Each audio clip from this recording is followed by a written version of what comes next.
Imagine for a moment your life, all of its achievements, memories, the parts of the world you have seen, and the wonders you have yet to learn of.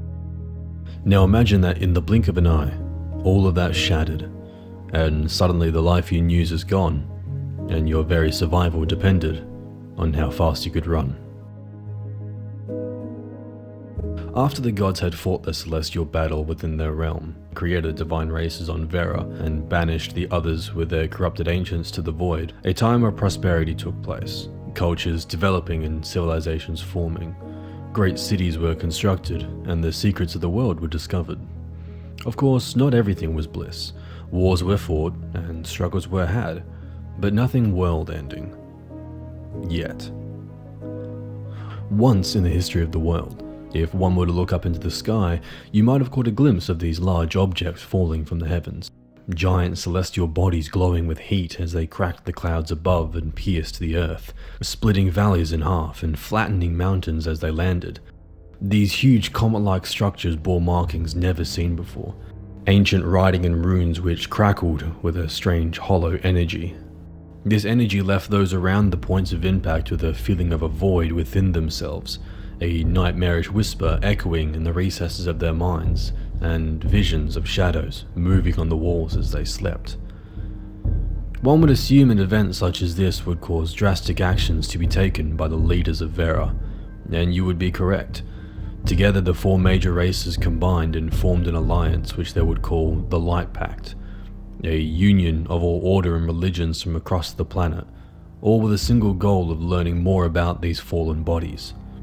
However, it was one unnamed alien queen who with the gift of foresight had already seen these things crashing into Vera, and upon the eventual arrival of these celestial structures, this queen sent word to the leaders of the Light Pact of the visions she had of them, and the coming darkness they represented, thus earning them the name Harbingers. It wasn't long before the Queen's prophetic vision came to pass. In the few days following the Harbinger's arrival, the skies had darkened to a swirling mass of crimson and black storms. Once verdant forests surround some of the structures becoming barren marshes, and the snowy mountains beginning to pool magma which leaked from their cracked sides. It was as if these Harbingers somehow took life around them and twisted it to the worst of itself. And finally, they opened their violent heart to birth chaos into Vera.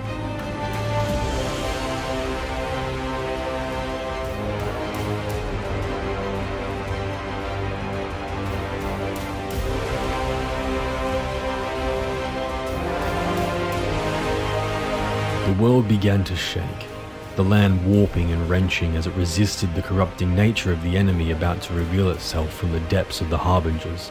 Screeches and inhuman roars bellowed out from each structure as the carvings and runes in their surfaces glowed and began to swirl. The first of the greatest threat Vera had ever seen stepped forth. Its body was gargantuan.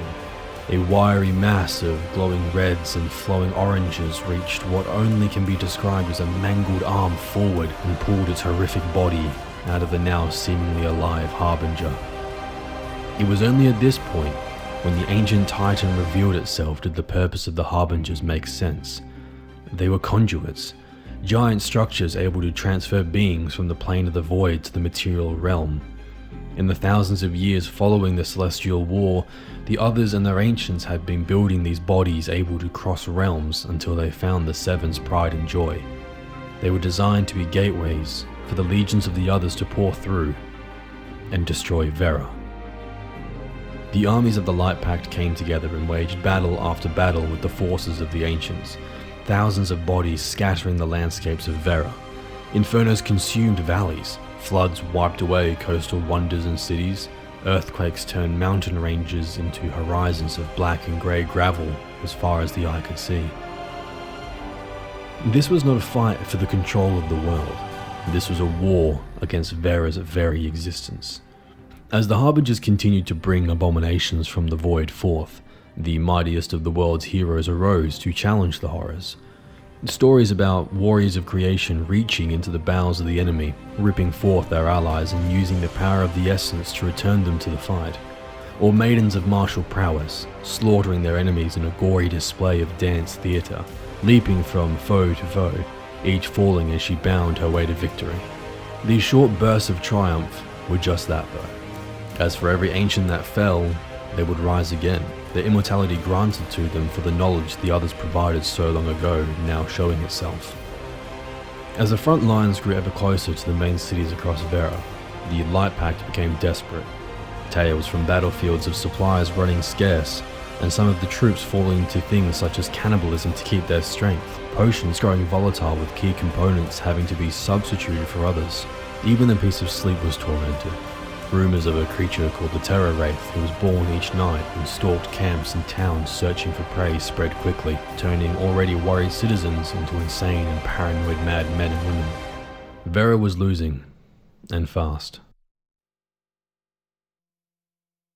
Lasting weeks, the armies of the Light Pact watched as city after city their flame of resistance began to dwindle.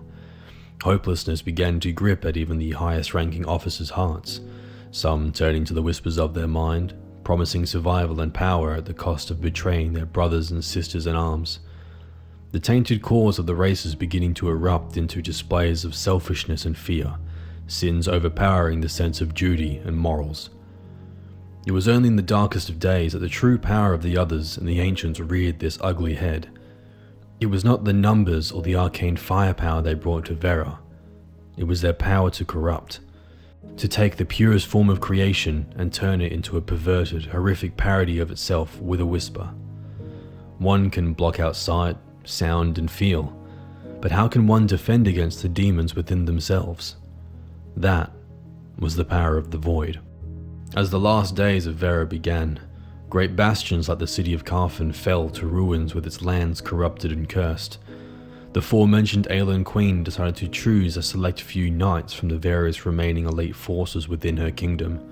These knights would go on to form a specific order whose sole purpose was to carry out tasks to try prevent this darkness from destroying the planet.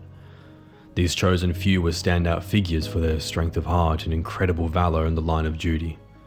Once together, these knights would go on to form the Order of the Steel Bloom.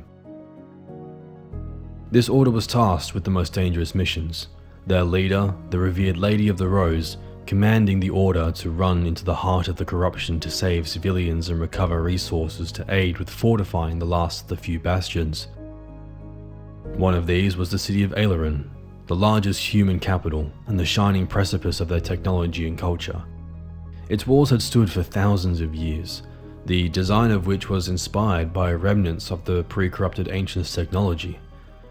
One would even be fair in stating that upon the destruction of these walls, the final pieces of what the ancients used to be finally faded away. These final hours saw the saving grace of the goddess of creation herself. A mighty phoenix emerged from the skies above these last havens that were under siege, and in an act of desperation opened mighty celestial portals leading to another world.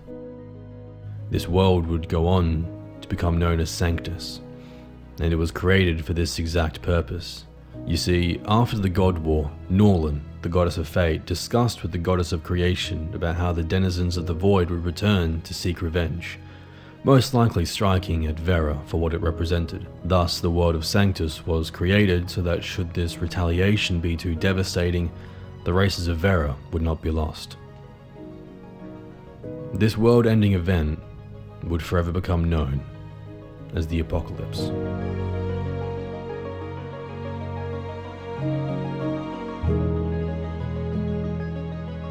And once more, we find ourselves here today. Armies and adventurers preparing to take their first steps back through the reopened portals and take back our ancestral home. And so I ask you, will you raise armies against our enemies to take back our world? And will I one day tell of your story?